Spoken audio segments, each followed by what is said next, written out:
No, I'm just introducing Skylar. Why am I introducing Skylar? Because he's that fucking awesome. We've become really good friends over the past year or two, and it's really been a joy to watch him work on his projects and his things. And what I think what's important, which he will not, of course, talk about, is that inherent in his spirit of what he does is not just to be really good at what he does, but spend every moment he's not being awesome trying to share his awesome with everyone else as widely as possible. The fact that he sits with his skills and says, how can I spread these to people? Some people won't enjoy them, some people will be really good at them, but the point is to teach, because you never know where the next Skylar is coming from, and there's something to be said for that. So ladies and gentlemen, boys and girls, the rest of you, welcome to DEFCON 19 and the talk by Skylar Town, Do-It-Yourself, Non-Destructive Entry.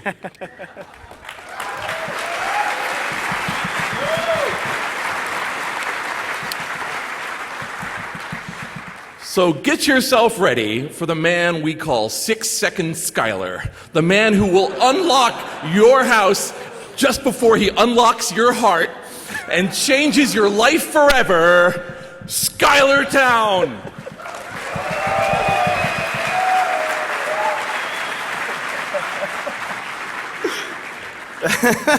I only found out that I was getting an introduction about 20 minutes ago via Twitter. Thank you very much. Jason Scott, ladies and gentlemen.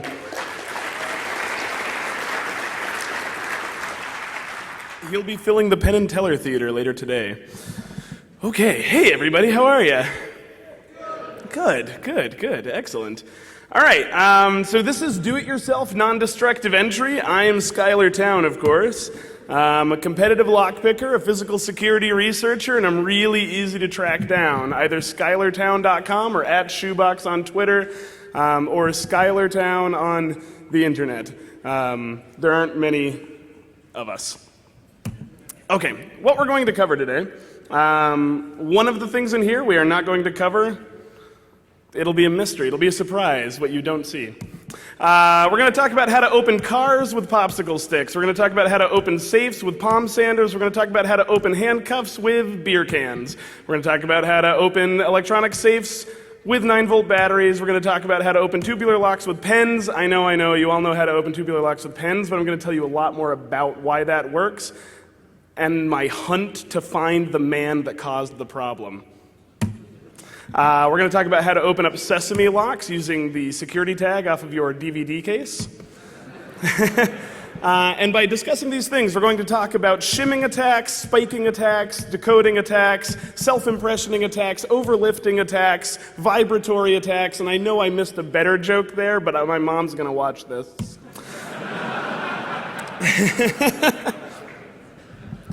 Okay, so first let's talk about the cars. Okay, cars typically use wafer locks.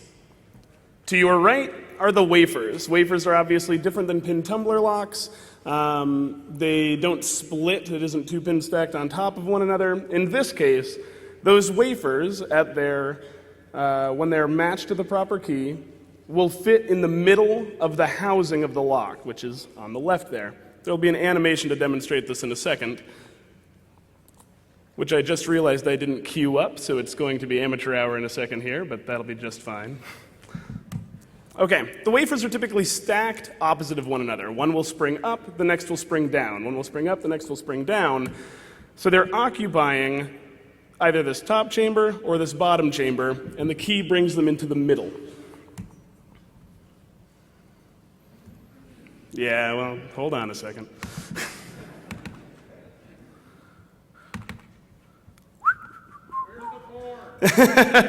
I am doing everything I can not to demonstrate the porn.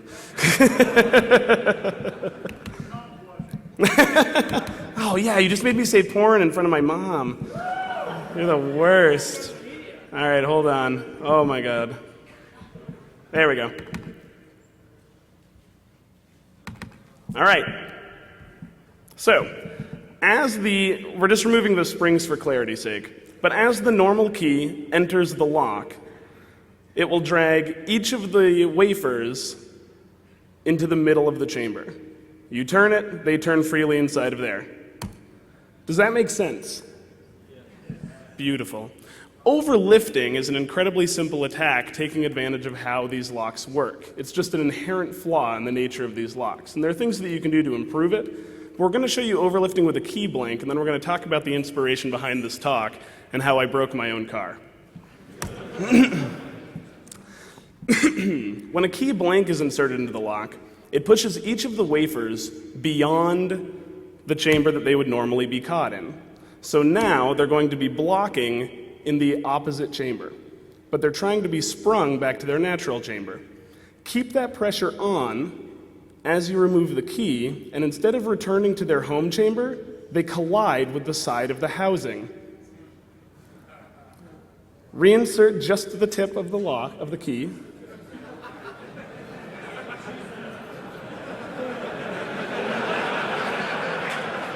And the lock will open. So that's a simple overlifting attack. Now, importantly, and as to why this talk happened whatsoever, I don't get to use this photo enough, so it'll actually be in the talk twice. I got to thinking, what else could I use instead of just a blank key? And then I thought, popsicle sticks. What if popsicle sticks could replace the keys to my car?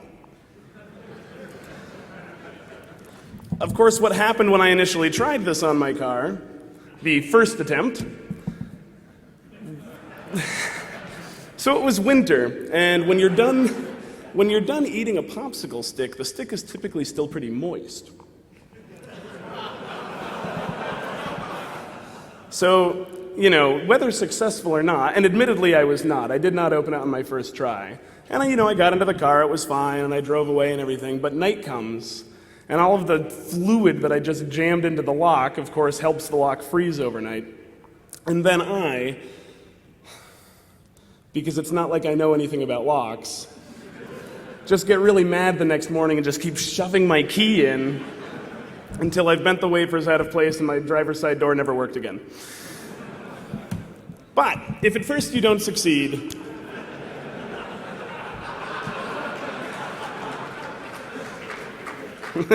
I might not know what it means, but I know my audience. So yes, I did manage to open. I managed to open my passenger side lock during the spring with the same technique. To be perfectly honest, this did not succeed many times, but it was very exciting for me, the idea that I could potentially be out of my house with absolutely no picks on me whatsoever, but still be able to. We'll talk about the ethics later, but still be able to steal a car. I toe an incredibly strict ethical line. I don't even pick the locks on my front door because I rent, so technically I don't actually own them. I'm incredibly strict about it because I'm a little bit worried that if I start crossing small lines that, I've gone on a lot of long road trips where I'll see like a 24-hour thing, but it's actually shut down for some reason, and I'm like, man, I really want a Coca-Cola. I could just let myself in and leave some money on the counter, and... But that's a recipe for disaster. But it got me to think, and you'll note that I vamped on the slide of the good photo.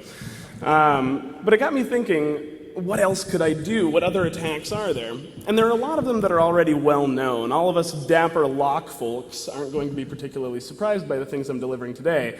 But the rest of you rabble, I hope that this will blow your minds. So, this is the one that you all know about. This is the one that lived in legend. Or if you don't know about it, don't worry, I'll recap. But the idea here is that a kryptonite U-lock plus a Bic pen equals that dirty rat Calhoun absconding with your bicycle.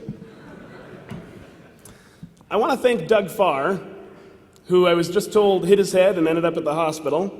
That's not true, don't worry. He's just a dick and didn't show up to the talk. But he did tell me where to find some locks that I'm going to use in a demo here. So, Kryptonite's, one of Kryptonite's advertisements here. This reads, "Nothing is harder to steal than an immovable object." So Kryptonite were actually beloved when they came out in 1972, I believe. And by 1974, the concept of the U-lock was so revolutionary and had replaced everybody's heavy chains that they were inducted into the Museum of Modern Art as a design paragon art piece.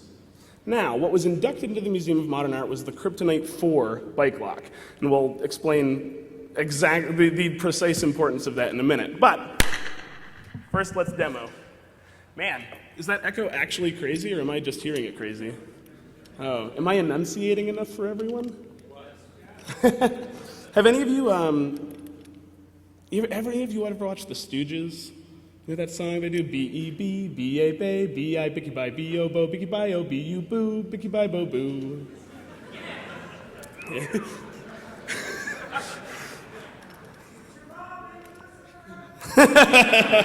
My mom used to sing that to me. Okay, so, Kryptonite bike lock, Big Pen. This is actually, oh man, I had one from the Shmoo group. Oh yeah. Oh no, it's just over at the TF2 table. Anyway, but I have a bunch of pens here. So, cap is blown off. I'm just gonna jam it into the lock. Gonna twist a little bit deep in it. Not quite. I was letting one of the other competing speakers play with this, so I might have to open up the new pen over in the speaker ready room. Oh, almost there. Okay, it has already, I know you can't see this, turned one position. We need to turn at least two before the shackle will actually release for us.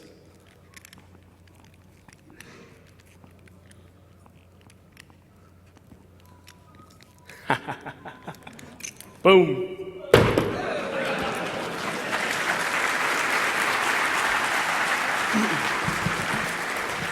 You know, the great thing is that despite knowing about this attack academically for years now, earlier today was the first time that I ever actually successfully attempted it. I mean, the thing with this attack is that any of you, could walk up and carry it out. It's called a self-impressioning attack. But why? Why does it work? All right, so the Kryptonite bike locks used tubular locks. And at the time of this attack, they were using a not very good tubular lock. So, tubular locks are just like normal pin tumbler locks. They have a key pin, but it's flat, not tapered. They have a driver pin. The yellow on white shows up better than I had feared. They have a driver pin that will be below the key pin, and then there's a spring below that. Surrounding them, you have your plug and you have your housing of the lock. The separating line between the plug and the housing of the lock is the shear line. These locks will rotate. Blocking the shear line are all of the driver pins. It's just like a normal pin tumbler lock, it's just that it's radially aligned. You also would not guess that my prior career was as a graphic designer. So, around the edges of the key, you'll see notches. Those notches correspond to the heights of the key pins. Each key pin will be a unique height that corresponds to the depth cut into the side of the key. Again, just a normal pin tumbler lock in a different configuration. So, with the proper key inserted, all of the key pins will be depressed so that the bottom of the key pin and the top of the driver pin are sitting at the shear line and the lock can rotate freely. Does that make sense? Fabulous. So, importantly, because each of the drivers are exactly the same height, every stack will have a unique height. When you insert something soft into that situation, the springs all being made out of the same metal and pushing back at the same rate, the driver pins all being the same height, and the key pins all being unique heights, means that the lock itself impressions a key into the soft surface that you are attacking it with. So the key pins are literally pushed into your piece of plastic, making a key that will operate that lock. Self-impressioning is a pretty badass attack. So, here's the really important part, and this I only found out recently. This is the little value add from the historian side of the work that I do. Kryptonite 4 bike locks that were inducted into the Museum of Modern Art and so on and so forth used ACE-2 tubular locks. ACE-2 tubular locks use different types of metal in their springs so that the springs will not push back at the same rate so that you cannot carry out a self-impressioning attack. Even if all of the drivers are the same height and even if each stack has a unique height, if the springs push back at different rates, you won't get a key reproduced. They're still pickable. There are still tools to pick them. They're not perfect by any means, but at least the self-impressioning attack is pretty much dead in the water, except on certain particular biddings. So, what happened? Well, I intend to find out.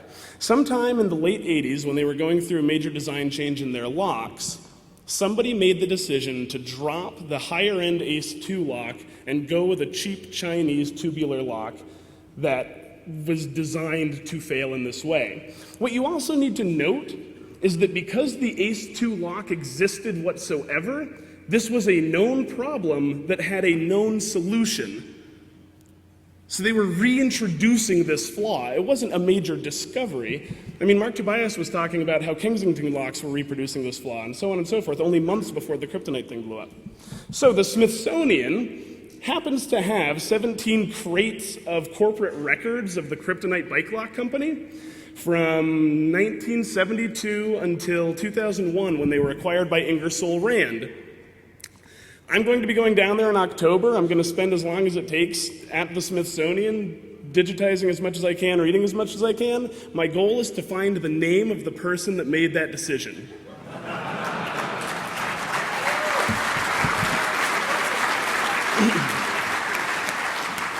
And if I'm successful, I'll probably submit that as a fire talk somewhere. Okay. So, let's move on to handcuffs. I'm a little bit nervous, but I did bring a handcuff key up on stage with me if this goes poorly. My Coors Banquet appears to not be quite as thick a can as I was hoping it would be, but we should be able to pop some handcuffs open with it. All right, this is the interior of a handcuff mechanism. I just want to explain very quickly how it functions. This here is just the pawl. This is what's going to catch your shackle as it enters the lock. This is just a leaf spring that is perpetually pushing the pawl down.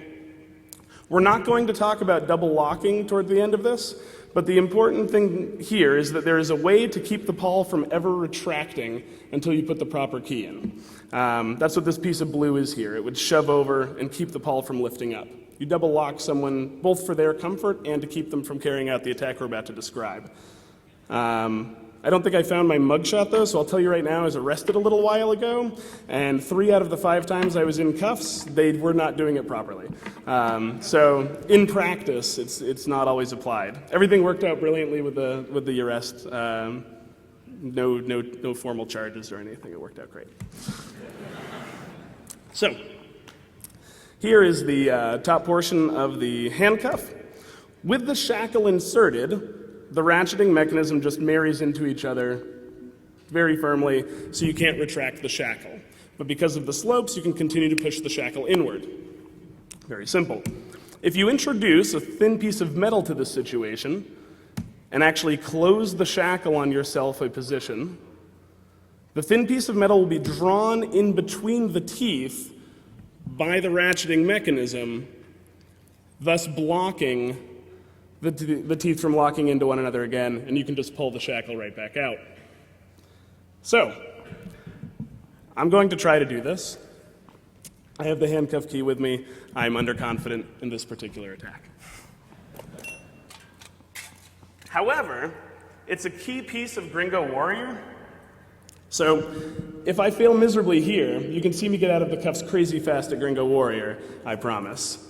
All right, so I'm just going to cut off a little bit of this Coors Light Banquet, which, by the way, was $14 for a 6-pack. But I guess that's what you get when you're living the banquet lifestyle.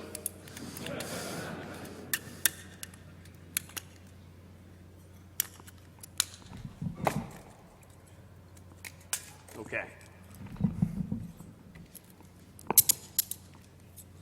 So, as I said before, I keep a really strict ethical line, but I definitely live a very rich fantasy life. In particular, I've always dreamed that if I really were cuffed, that maybe at some point in time, there would be like a soda can on the ground or something, and I could just kick it, kick it into shards and rip it open with my teeth and everything until I got exactly the right little piece of metal, and then free myself from my captors. In reality, I would probably get tased. But you can dream. Chase the rescue from the back, though. What was that? You Is this your first DEFCON? I'm not asking that to make fun of you, I'm honest. So have you ever seen the Gringo Warrior event? Come on out, you're gonna love it. It'll answer all of your questions. It's at noon today, I believe, in the contest area. You start in cuffs, typically behind your back. My fastest time out of those was 10 seconds.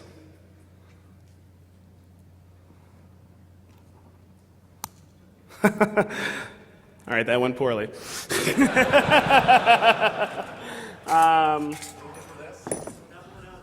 Did you really?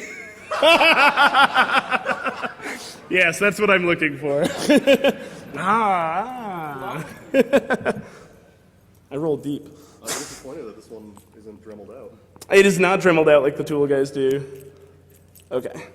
Nice. Nice. He's talking about the universal handcuff key, which is the talk that the Tool guys give, which is pretty slick. Okay, so cans that I can confirm this functions with: Diet Sunkissed.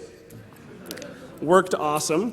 But no, apparently not the Coors Banquet. So if the metal is a little bit too thin and the leaf spring and the ratchet strong enough, it will actually crimp it when it inserts in, just getting your shim stuck in the lock and only making things worse for you. So grain of salt on this particular attack.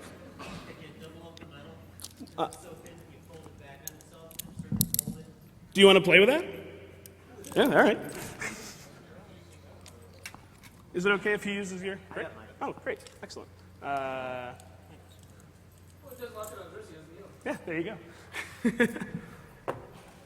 Okay. So we're now going to talk about sesame lock decoding. We're going to explain how sesame locks work, and then I'm going to grab another animation and go through those. Okay. A little water first. And we should have time for a little bonus material and some Q&A at the end of this as well, so that if you're curious about other DIY attacks, we can get into them. Okay, so in your sesame lock, this is like a briefcase lock. We showed a picture of it at the start. It'll have a series of small wheels all facing outward toward you with numbers on those wheels. In reality, your outer wheel here has a smaller wheel inside of it with a gap cut out of it. The gap is there to accept the teeth of the locking mechanism. So there's our gap, there's our teeth. In this case, there will be 3 teeth on this, all of which will push in at once, releasing the shackle on this particular device.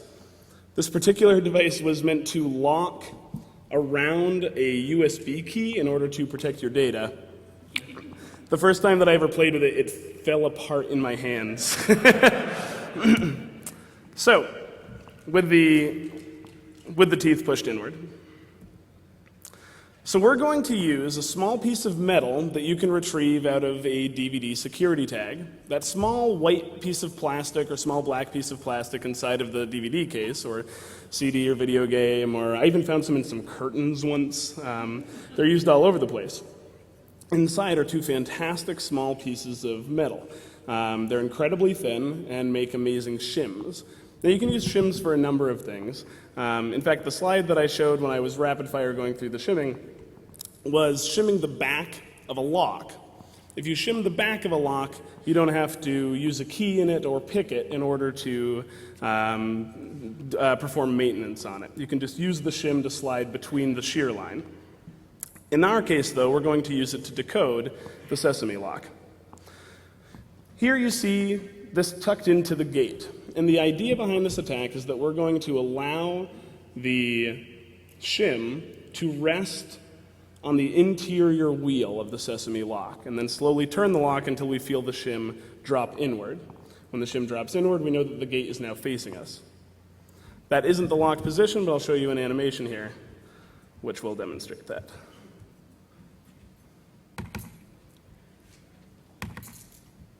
Okay, we'll just scramble the wheels to start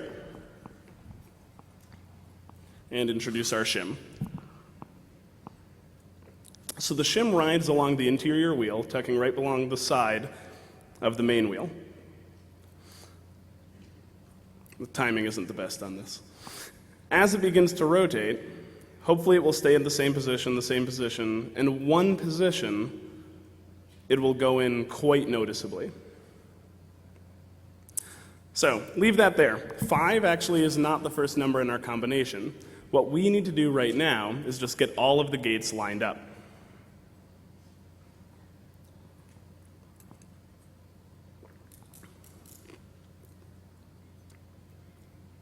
With all of the gates lined up, we now know that those teeth are all going to be in the same orientation. So we just turn all of the numbers together, try the shackle, turn them together, try the shackle, turn them together, try the shackle. And we've now reduced 1,000 combinations down to 10 possible combinations.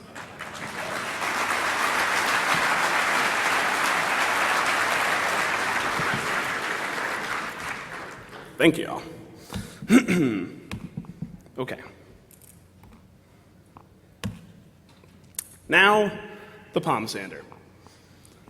So, the palm sander is going to affect some safes. So to quickly explain how safes work, this is one of the wheels in a 3-wheel pack safe. There'll be a spindle along here, but the important thing is the exterior. So if this is completely filled, and there's just one gate out on the side, not dissimilar from the sesame lock. Open? Awesome.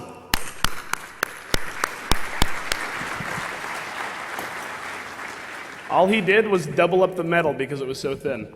So you could still potentially kick and crush a can your way to victory and outrun the teasing. So we have a few of these in the lock, right? In between each of the wheels is what we call a fly. That's the small bit in the middle of it. Each fly picks up the next wheel in the lock. So these aren't directly driven. Each one influences the next. When you have to pass by your number a couple of times, what you're actually doing is picking up every wheel in the lock with the one wheel that's directly driven off of the dial. So, when you pick up that last wheel, you leave it behind, then turn 2 times past your other number, right?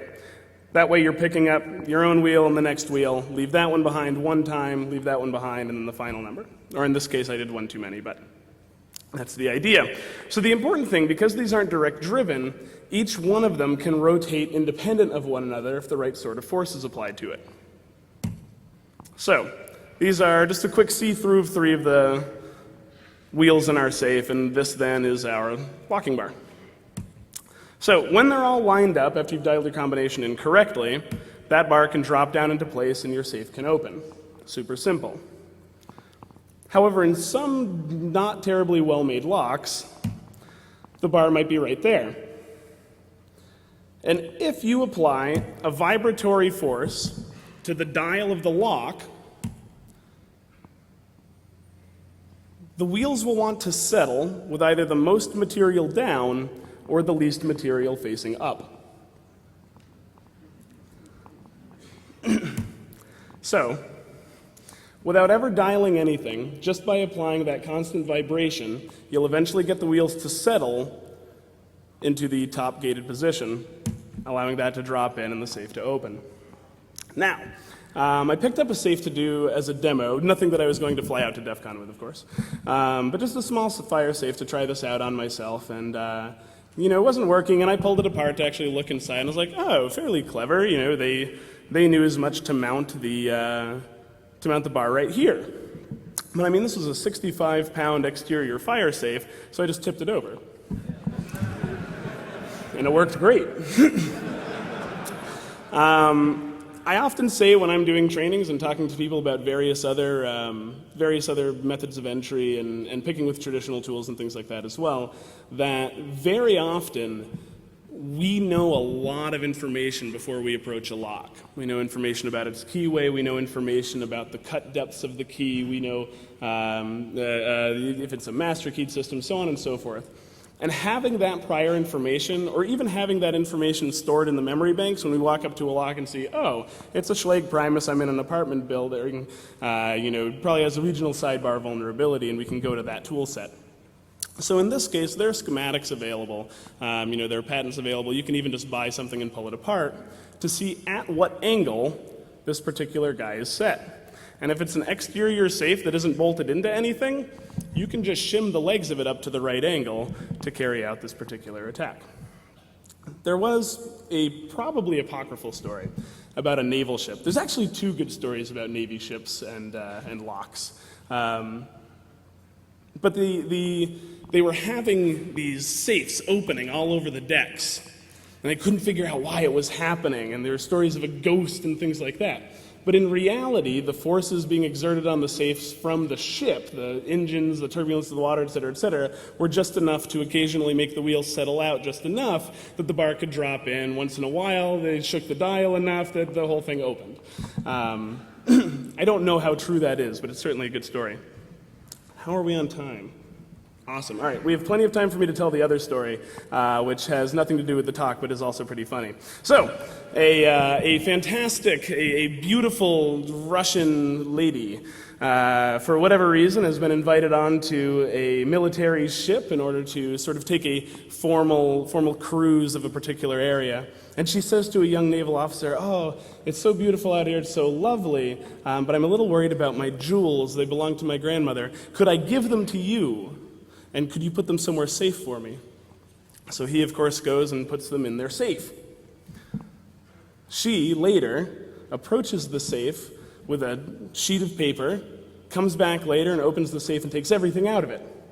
Because the sheet of paper was radiographic film and her necklace was radioactive. Again, it's apocryphal, but certainly a good story. All right, there are a couple of other things that I want to show you. One is items that you can make your own picks out of, and then another fantastically clever little hack that Doug Farr reminded me of before I came out here, which I don't have slides for, but I'm still going to demo for you on stage and try to explain how it works. Cool, so we're going to do those, and then we should have plenty of time for questions. Banged through a lot of material a little faster than I expected. All right, I'll put this up in the meanwhile so you can track me down. So this is a windshield wiper blade. Many of you probably have these. And if you don't want to give up your own, you probably know where to find some. So, inside the windshield wiper blade are two fantastic little pieces of spring steel. The spring steel in these is perfect for making your own picks out of. Other sources for good pick-making material from found objects.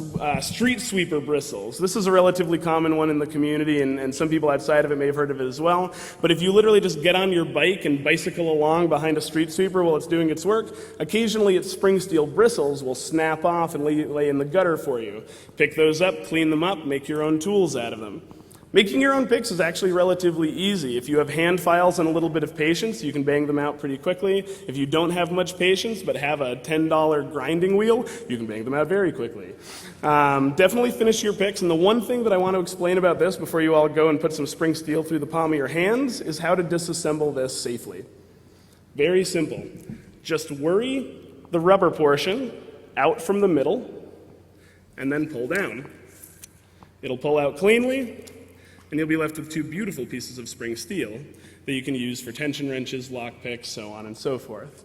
If you try to pry the spring steel out without first removing the rubber, it will turn into a bow and fire one of them into you. So please be careful about that. Okay, finally, this is a Master Lock 175. This is a sesame lock. It's a padlock. I am going to just open it very quickly and then explain to you how I opened it very quickly. Hopefully I open it very quickly in reality. Yeah, there, just like that. So,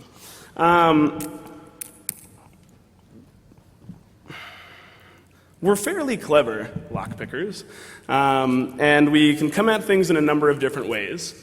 One of the most important things to think about when you are first approaching a lock or first approaching designing a lock is that there are all sorts of attacks that we know about and have known about that might get accidentally reinvigorated in your really super secure design.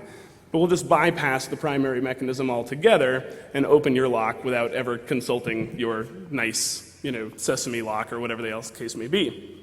In this case, with a thin piece of metal, in this case I'm using a pick, which I know isn't a found object, but we could use the windshield wiper blade or a street sweeper bristle. I've had to perform this attack with a street sweeper bristle before. Push the shackle down, hold it down, go in above the numbers, not very deep, turn. Yeah. Not very deep, turn, open. There is a plate inside of the lock that wants to interact with the wheels of the lock, just like we were talking about with sesame locks before. However, because of the design of this particular one, you can interact with that plate directly just by poking at it. You push the shackle in order to release that plate so that it can move freely. Push the shackle in so that it's no longer under spring pressure. One more time, in, not very deep, push, open. That's all there is to it. So, sorry about the huge echo. So, picking with materials that you find yourself is incredibly satisfying. Again, the idea for this talk came on a lark when I broke my car one day, trying to screw around with things. In general, don't forget that you can break things. So please don't pick locks that you rely on. Please don't pick locks that anybody else relies on. But if you personally rely on it and nobody else does, and you're willing to screw yourself over, like I am, go ahead. Does anybody have any questions? We have some time right now. Yes? Yes, oh, you found the thing that we skipped. Okay. The idea behind spiking is an electronics problem, and I had invited a friend up to talk about that, as that's more his domain than my domain. The basic idea, though, is that in most electronic safes, there will be a solenoid that actually needs to move out of the way in order for the locking bars to be retracted. That solenoid is controlled by the electronic keypad, so when it gets the right authentication via whatever its authentication mechanism is, the solenoid will retract, allowing the locking bars to also retract. However, if you completely bypass the authentication mechanism, say with a 9-volt battery, drill into the right part of the lock. Again, this goes back to when I said that we know a lot about locks when we first approach them. So we can understand the schematics, we can download them from the internet, we can literally just have a page that tells us drill here. Put 2 small holes in where you can put the leads off of your 9-volt battery, completely bypass the authentication mechanism, and fire the solenoid directly. That's spiking. Does that make sense? Excellent. I only skipped it because it's not my domain, but I think that makes sense. Any other questions? Yes?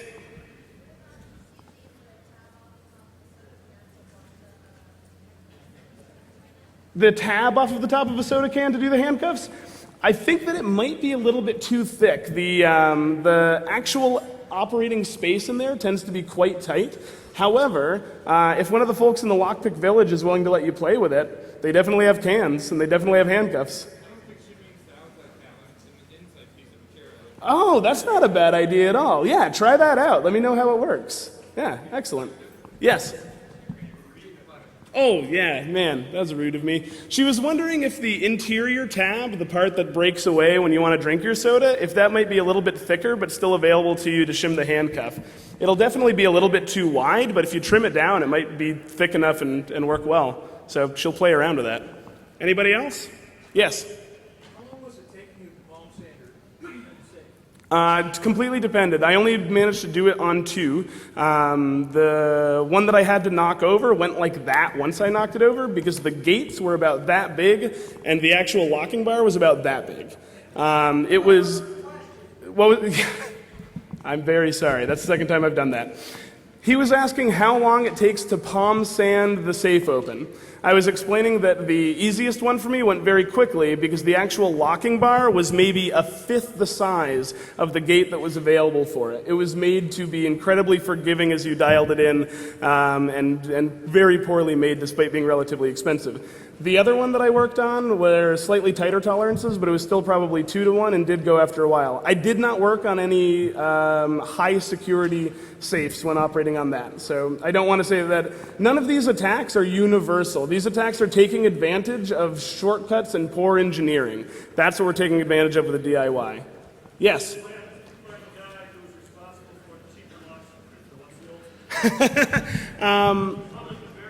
No, before I would ever say it publicly, I'm very curious to have a conversation with him. Most of my primary work concerns the history of lock engineering and how changes in physical security have affected culture. When the kryptonite bike lock happened, it was such a public disclosure. Many people were affected by it. Kryptonite had to respond in an incredible way. And even ACE2 locks, which were not vulnerable to that attack, were forever besmirched because they looked just like the lock on the kryptonite. And to this day, when somebody sees a tubular lock, they'll say, oh man, you can open that with a big pen, even if it's not the case. So I want to know why it happened, and I want to know if he was aware of the decision that he was making.